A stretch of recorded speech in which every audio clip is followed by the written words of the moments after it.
madaxweynaha dowladda federaalka Soomaaliya Maxamed Cabdullaahi Farmaajo ayaa caawa kaga qayb galay xafladda caleemo-saarka madaxweynaha cusub ee maamul goboleedka Puntland Saciid Cabdullaahi Deni. xafladdaasi waxaa ka soo qayb galay madaxweynayaashii hore ee Soomaaliya Xasan Sheekh Maxamuud iyo Sheekh Shariif, madaxweynayaasha maamul goboleedyada Soomaaliya, iyo odayaal, siyaasiyiin, haweenka, ururada haweenka iyo dhammaan qaybaha kala duwan ee bulshada.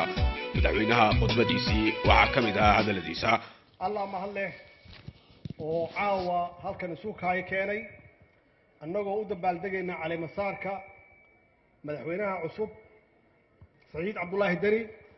waxaan rabaa caawa halkan aad looga hadlay guusha iyo horumarka ay gaartay Puntland 20 sano ee ugu dambeysay.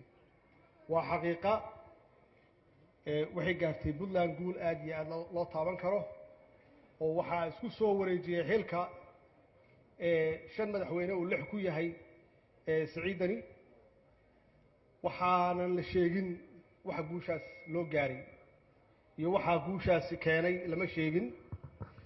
waxaa la yiri dawlad wanaag iyo dawlad waa dhab, laakiin dawladda xagee ka timid, dawladda yaa keenay. waxaa loo baahan yahay inaan taasi iyada naftigeeda aan si fiican u taabanno.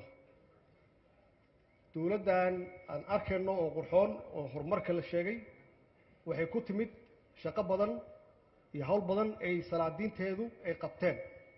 waxaan ognahay salaadiinta oday dhaqameedyada ee Puntland inay yihiin dad midaysan oo runtii nabadoono dhab ah oo ka shaqeeya dib u heshiisiinta iyo walaaleynta dadka reer Puntland. aad iyo aad ayay ugu mahadsan yihiin. waxa kale oo keenay horumarkan arkaysaan culimada oo runtii aad iyo aad uga hadla, dadka u wacyi geliya, u iftiimiya dawladdu waxay tahay iyo madaxdu waxay yihiin, inaan la joogi karin dawlad la'aan, in loo baahan yahay madax wanaagsan oo dadka hoggaamisa. runtii hawl badan bay qabteen. waxaan ognahay inta badan xitaa farintooda kaliya kuma salaysna ama kuma aadana Puntland ee waxay nagu soo gaartaa xamar iyo nagu soo gaartaa siday uga hadlayaan in dawladda